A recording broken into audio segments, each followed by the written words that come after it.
Joseph ഈജിപ്തിൻ്റെ അധിപൻ. ഈ നിർദ്ദേശം കൊള്ളാമെന്ന് ഫറവോയ്ക്കും അവൻ്റെ സേവകന്മാർക്കും തോന്നി.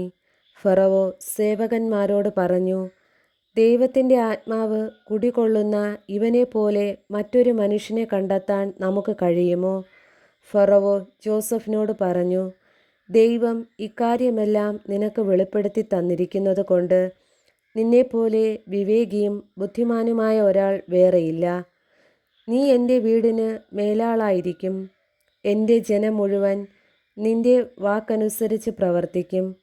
സിംഹാസനത്തിൽ മാത്രം ഞാൻ നിന്നേക്കാൾ വലിയവനായിരിക്കും. ഫറവോ തുടർന്നു, ഇതാ, ഈജിപ്തു രാജ്യത്തിന് മുഴുവൻ അധിപനായി നിന്നെ ഞാൻ നിയമിച്ചിരിക്കുന്നു. ഫറവോ തൻ്റെ കയ്യിൽ നിന്ന് മുദ്രമോതിരം ഊരിയെടുത്ത് ജോസഫിനെ അണിയിച്ചു. അവനെ പട്ടുവസ്ത്രങ്ങൾ ധരിപ്പിച്ചു. കഴുത്തിൽ ഒരു സ്വർണമാലയിടുകയും ചെയ്തു.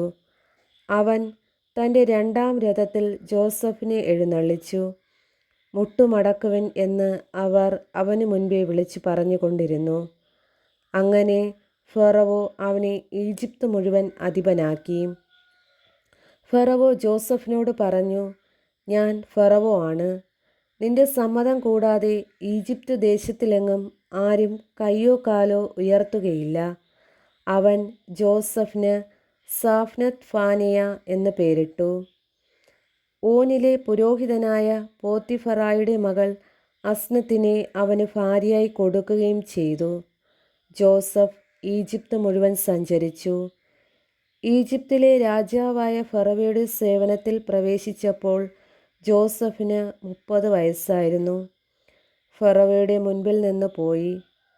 അവൻ ഈജിപ്ത് മുഴുവൻ ചുറ്റി സഞ്ചരിച്ചു. സുഭിക്ഷത്തിൻ്റെ 7 വർഷം കൂടി 7 വർഷം ഭൂമി സമൃദ്ധമായി വിളവ് നൽകി. 7 വർഷവും കൂടുതലുണ്ടായിരുന്ന ഭക്ഷ്യധാന്യങ്ങളെല്ലാം അവൻ നഗരങ്ങളിൽ സംഭരിച്ചു വച്ചു. ഓരോ നഗരത്തിനും ചുറ്റുമുള്ള വയലുകളിലെ ഭക്ഷ്യം അതത് നഗരത്തിൽ തന്നെ സൂക്ഷിച്ചു. കടൽക്കരയിലെ മണലുപോലെ കണക്കറ്റ ധാന്യം ജോസഫ് ശേഖരിച്ചു വച്ചു. അത് അളക്കാൻ വയ്യാത്തതുകൊണ്ട് അവൻ അളവ് നിർത്തി. ക്ഷാമകാലം തുടങ്ങും മുൻപ് ഓനിൻ്റെ പുരോഹിതനായ പോത്തിഫറായുടെ മകൾ അസ്നത്തിൽ അവന് 2 പുത്രന്മാർ ജനിച്ചു. എൻ്റെ കഷ്ടപ്പാടും പിതാവിൻ്റെ വീടും എല്ലാം മറക്കാൻ ദൈവം ഇടയാക്കിയിരിക്കുന്നു എന്നു പറഞ്ഞുകൊണ്ട് അവൻ തൻ്റെ കടിഞ്ഞൂൽ പുത്രനെ മനാസേസെ എന്ന് വിളിച്ചു. രണ്ടാമനെ അവൻ എഫ്രായിം എന്ന് വിളിച്ചു.